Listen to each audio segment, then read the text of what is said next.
John from Louisville, Kentucky. I had a big-time argument with my friend about this hypothetical, so you need to break the tie. Who wins a national title first, Dan Lanning or Kalen DeBoer? My answer is Kalen DeBoer. I think he'll win a national championship first. And then did you expect me to be so quick with that? Well, maybe you should be surprised, because normally I beat around the bush and I hedge my bet. There's no way of knowing this. Obviously, there's not a whole lot of skill in this. I'll tell you what it comes down to for me. I trust Dan Lanning to load his roster every year. I trust Kalen DeBoer to load his roster every year. I trust Dan Lanning to be in the Big Ten championship race and the playoff picture every year.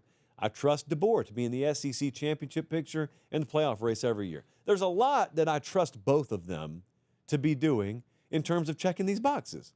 They're both going to be players. They're both going to be in there. Either one of them could win it this year. So if there's a tiebreaker that I need, it's going to be head-to-head. Have I ever seen them coach against each other? I have. DeBoer's had Lanning's number.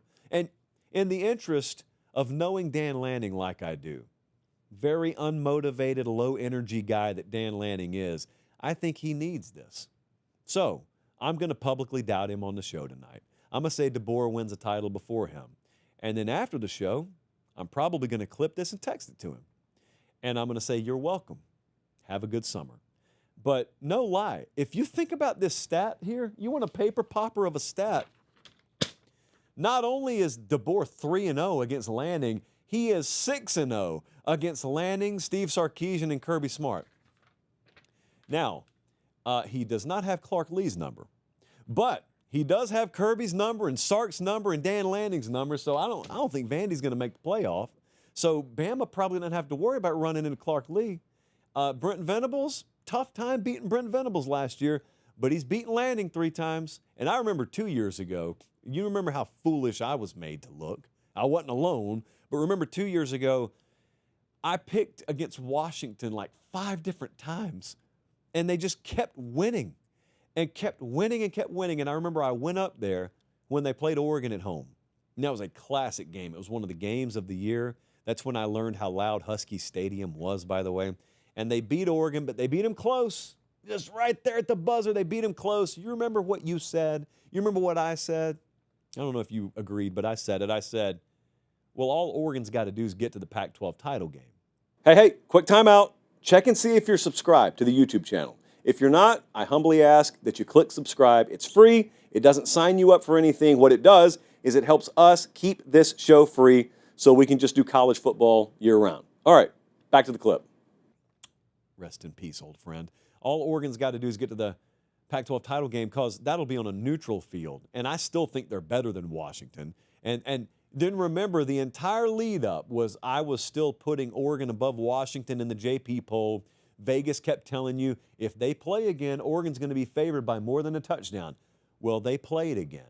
And Oregon was favored by, I think, 9 points by the time the game kicked off, and it didn't matter then either. And not only did Washington beat them, they outrushed them, which is a huge surprise to everyone but Washington. So, given that I think they're both studs, I think they're both legit, DeBoer's got the edge until further notice because he's outcoached Lanning. So until further notice, on the seesaw of prediction, I'm going slight lean Kalen DeBoer, because he's earned it, because unlike me 2 years ago, I have to honor his on-the-field accomplishments. That was a nightmare for me.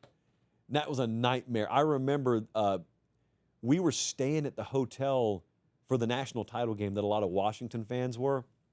And, I mean, it had just been like a running hate fest all year. Every time I'd pick Washington to lose and they'd win, I'd hear about it from their fans and some of their players. I was at media day. Some of their players walked up to me. Appreciate you doubting us all year. Thank you. They were nice about it. That was the worst part. I wanted them to trash me, but they were nice about it. But then I was in the hotel working out around a bunch of Washington fans before the game against Michigan, and I had picked Michigan. And I remember thinking, if you guys win this game, I am done. I will be banned from the state of Washington. I cannot show my face in Seattle again. And it's a great city, man. I actually want to go up there again. But finally got one at the end. Picked Michigan to win. Michigan finally won. Curse is broken. I don't know how in the world we got to talking about that in relation to Bama, Oregon. But, yeah, I'm going to go slight lean Kalen DeBoer.